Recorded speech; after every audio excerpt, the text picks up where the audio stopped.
That's Nick. And that's Joseph. And today we're here to talk about She Rides Shotgun, the sophomore film directed by Nick Rowland, which Lionsgate is releasing August 1st, 2025. Do you know this director's first film? Yeah, Calm with Horses, starring Barry Cowgan and Cosmo Jarvis, which I believe I saw back in 2020. What is She Rides Shotgun about? A girl marked for death must fight and steal to stay alive, learning from the most frightening man she knows, her father. What is your pull quote? A reminder of the robust cinematic possibilities of mid-budget narrative cinema, She Rides Shotgun features exemplary performances and character work from Taron Egerton and Sophia Heger in what feels like a strenuous chase film spliced with Take Your Child to Work Day. Mine. Delivering a gripping blend of raw emotion and unflinching action, anchored by a standout performance from Sophia Heger, She Rides Shotgun is a crime thriller well worth your time. Yeah, I agree. And of course, is probably not getting the marketing that it deserves. And most assuredly, this is more interesting than almost anything the studios have been putting out the past several months. I really like this movie. It's based on a book. By Jordan Harper, yes. And I looked it up. There is no follow-up story, but I like this story so much that I was hoping that we might see Sophia Heger plays a little girl named Polly. I would love to see where Polly is as like a teenager and then maybe like, you know, an adult. Well, you likened her to Mia Goth and Pearl. Well, the end of this film, she gives a little performance like Mia Goth does at the end of Pearl. But I was also thinking, we just reviewed a movie starring Bella Thorne. St. Clair. St. Clair. I feel like this director could have done something with St. Clair because I didn't care for St. Clair. But I could see Polly growing up to be like a traumatized young woman. Yeah. Or I was almost getting, it just occurred to me, Natalie Portman, you haven't seen Leon the Professional, which is an excellent 90s film from Luc Besson. I like the performances from the two leads, Taron Egerton and Sophia. I keep thinking Anna Maria Horsford from Friday. Or Sammy Hagar. But I also really liked the way the film looked. I agree. And the soundtrack and the score. Yep. Pretty impressive. So the story is about this young girl named Polly, and we meet her having just left school, waiting for her mom to pick her up. And the mom never shows up, but then all of a sudden, her dad shows up, played by Taron Egerton. Nathan. And it's very clear that she is surprised to see him, and then maybe he's not even supposed to be there. But she willingly gets in the car with him, so she's not afraid of him. But she's like, where is my mom? Where is my mom? We find out the mom and her man are dead, and that Taron Egerton's character Nate was in prison for several years. And while he was in prison, he joined, I know this, it wasn't very clear to me in the movie, but reading about the book, he joined this like white supremacist gang. I think they're called Aryan Steel. Yeah, and they call them blue bolts because they have lightning bolt tattoos that are blue, but it clearly looks like SS Gestapo. So Nate joined this group in prison for protection. So he did what he had to do. So when he got out of prison, he didn't want to be part of that group, but I guess it's like once you're in for life. So now he's been greenlit, which means that they're going to kill him, but they're also going to kill his baby mama and his kid. He's excommunicado. So unfortunately, he wasn't able to get to the mom in time. She was killed, but he is able to get his daughter. So now they're on the run. In the background, there's this Detective Park. Played by Rob Yang. And he has a partner. Played by David Lyons. And we slowly start to learn that this group, they're called Blue Bolts, you said? They are very well connected. We're in New Mexico, and it's clear that Taron Egerton's character is not going to be able to get out of this easily. And Detective Park is starting to understand that maybe there's some corruption within the police department. Basically, anybody white is like suspect. Because his partner is kind of saying, like, maybe we should just leave this alone. So it's very obvious, like, no, we shouldn't.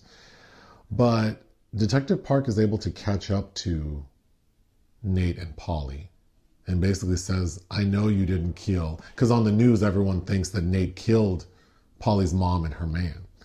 But Detective Park says, I know you didn't do it. I know you joined this gang for protection and that now they're after you, so they probably killed them and you're just trying to protect your daughter. I can help you, but you need to help me. The Blue Bolts run this huge crystal meth lab called Slab Town. Mm-hmm. So Detective Park tells Nate, if you can get in there and give me some information, we can take them down. We also keep hearing about the god of Slab Town, which is the person that runs all of it.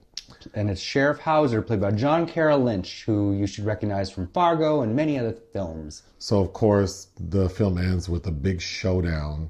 And I was very impressed. I mean, we'll get to it, but there is a really great car chase sequence. Yeah. I thought the final showdown, it was kind of... This movie, to me, is on par with the movie with Nicholas Hoult and Jude Law. The Order. Right? Mm-hmm. From Justin Kurzel. Yeah. But of course, there's a final showdown, and there is a takedown of the god of Slab Town, but in the process, Nate gets killed. So Polly's left without a mom and dad. And the final scene is her being taken to foster care, which it seems like Detective Park has put her in a good one. A good one. And then we see little Polly dancing. And I thought the final scene was so powerful because it runs through the credits. Where this young girl is staring at the camera, getting emotional while she's trying to dance with the other kids. I thought that was pretty spectacular. Yeah. Actually. Evoking this traumatized child and how she's processing. And, sometimes that's the best time to cry when you're dancing because nobody else can see it. But that's what reminded me of Mia Goth at the end of Pearl. Yeah. I was very surprised by this movie. I was too. It also reminded me a bit of Cassavetes' Gloria with Jenna Rowland, where she has to protect this young boy and there's crime and violence, they're being chased, and this adult and this bereft child are left to bond. I have to put little Polly on my worst hair list, but it's meant to be bad because when Taron Egerton kidnaps his little daughter to get her to safety, he of course has to try to get her incognito. So he gives her a terrible haircut. And then he gives her what I call jailhouse highlights because he mixes like Clorox bleach, like liquid bleach with baking soda. And at first it looks like he's trying to give her, like do some balayage, but then he just covers her entire head with this solution. And the end result is like a horrible little light bulb. I thought she looked like a very young Patricia Arquette. But I thought the scene was really cute. It is cute because they're both kind of... She goes, I look horrible, don't I? I think the best part of the movie is the chemistry. Well, I think the performance from the young lady, but also the chemistry between the two, because it's clear that she loves her dad and she's a little more savvy. Like, it's very clear, not only in the writing of the character, but the performance, that this little girl has seen some things. So she's kind of hip to the game and she kind of rolls with it because her dad is trying to teach her how to protect herself, how to break into a car, how to do other things. They rob a gas station, which we'll get to. But how to best incapacitate someone with head trauma. And this little girl is like up for the task. But even, it's obvious that she knows why her dad is cutting her hair and coloring it. And she is being real cute about it. Like, oh, I love it. Even though it looks like a nightmare. But Taron's character is kind of a bumbling fool in a lot of ways because he has no money. He's stolen the car that he's picked her up in. And he's like, this is all I could afford right now. And then he robs a convenience store and messes that up royally. Yeah, well, so the car, he goes to an airport to steal a car. So at first he's driving this like beat up Toyota Camry. Then they go to the airport and he gets this really nice Dodge Charger. And then they need money and they rob this convenience store. But the daughter knows that's what he's going to do. So he leaves her in the car, like, just keep the car running, doors locked. I'll grab you some Skittles or whatever. A Snickers bar. And then he goes in there, robs the convenience store. They're in New Mexico. I guess everyone has a gun because this man rolls up, witnesses the robbery, pulls out his gun. And then we get a really intense shootout. Some vigilante justice, yeah. This man is shooting at everything. A different car. He's shooting at the Charger with this little girl in it. But they get away.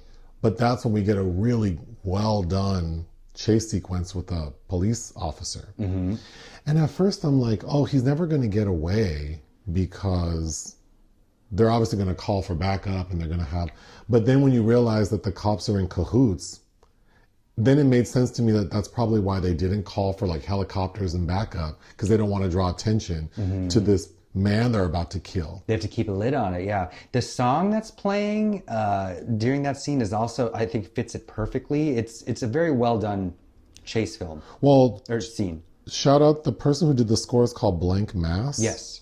And then I really liked the song you just referred to, and I couldn't figure out which one it was, but I know there are several selections from the group Chvrches. Yes. Yeah, but I really liked it. In the melee, Nate ends up getting shot.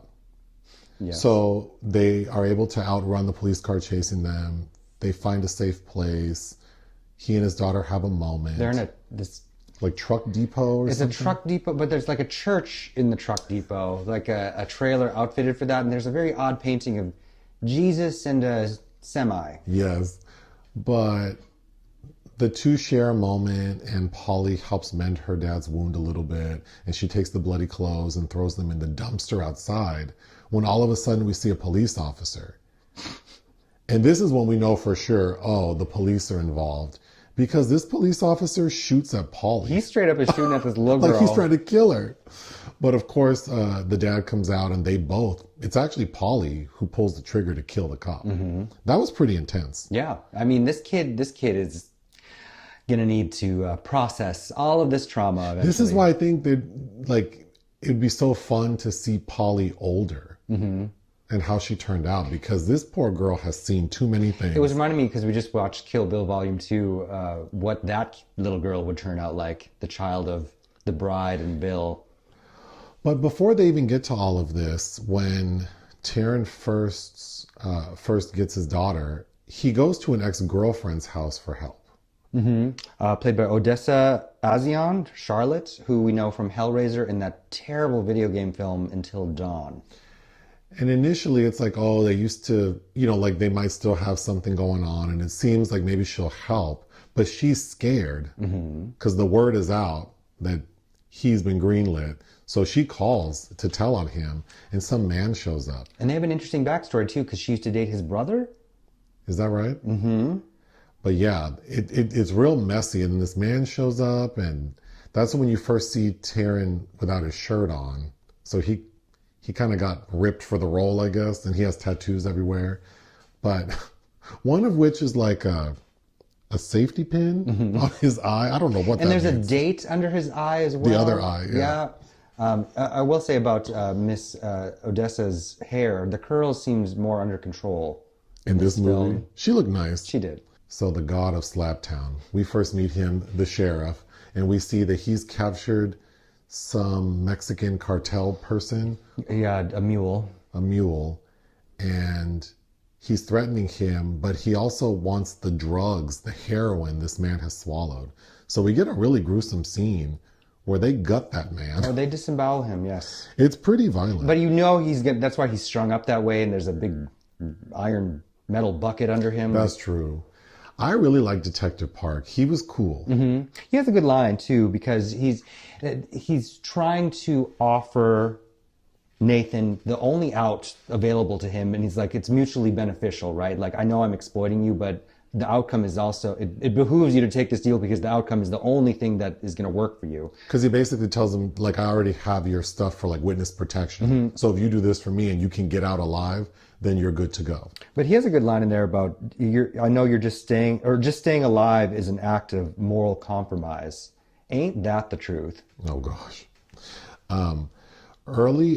Two things about Polly. Early on in the film, her dad is trying to teach her how to defend herself with like a baseball bat. And he's asking her, like, if you were going to hit someone, where would you hit them? And she's like trying to hit him in the front of the head. And he's like, no, that's like the hardest part of the head. You got to hit him in the back. So the entire movie, I was screaming at the screen, like, when is she going to hit somebody in the back of the head? So in the end, when the cops descend onto Slab Town, right as God of Slab Town's about to kill Nate, then that all gets disrupted. But Detective Park told Polly's ass, stay in this car. And of course, she gets out the car and starts running around trying to help her dad. But I thought a really funny moment is she walks to because it's this huge compound with all these trailers and whatnot. She gets to the one section where her dad is, but there's a dog guarding it. And that dog is like a junkyard dog about to kill somebody. The dog is trained to attack. Yeah. But the funniest part to me is that Polly hops that fence. She's not scared. And it was so funny because the way the dog is shot, the dog looks confused. Well, she gives up her treasured stuffed animal. She like kisses it goodbye and throws it to the dog, which goes after it. And then when she hops down, that dog, we get a shot of that dog, very quizzical. I thought that was a really good shot. Yeah, I did too. Because it's like the dog has never experienced this before where someone actually jumped in his cage. Wait a damn minute. But then, of course, we finally get Polly hitting someone in the back of the head. And it's the sheriff, although it doesn't incapacitate him. And he knocks that girl around. It's like when you see old women get hit in movies. It's like in Smile 2? Yes. It's equally as jarring to see a little kid just get like thrown around. Or what's that Kathleen Turner flinging that cat? And is it The Man with Two Brains? Oh, God. Do you remember that? My final note is when we get to foster care. In the movie, it's a little ambiguous whether or not Nate dies. But I understand in the book, it's clear that he dies. Okay. I think it's safe to say he's dead in the movie because she goes to foster care. And Detective Park made it seem like he would be able to start his life over. So I don't know why he wouldn't be able to take his daughter. But either way, when she gets to foster care, the lady who runs the home, she's a little too nice. It was giving me Ben Stiller from Happy Gilmore. But then it turns out it seems genuine because all the other kids there seem happy. And they're very inviting to Polly. But yeah, I was very surprised by this movie. I think it's not that I didn't know the director to say I wouldn't like the film, but it was nice to watch a well-made, well-crafted, acted thriller. Yes, I agree. Well, especially with so much garbage but I think that's the whole point of watching things that you know nothing about as well. You never know what you're going to be surprised by. What would you give She Rides Shotgun? 3.5. Yeah, I think it's very good. I would give it 3.5 out of 5. Join us on Patreon and listen to our podcast. Bye.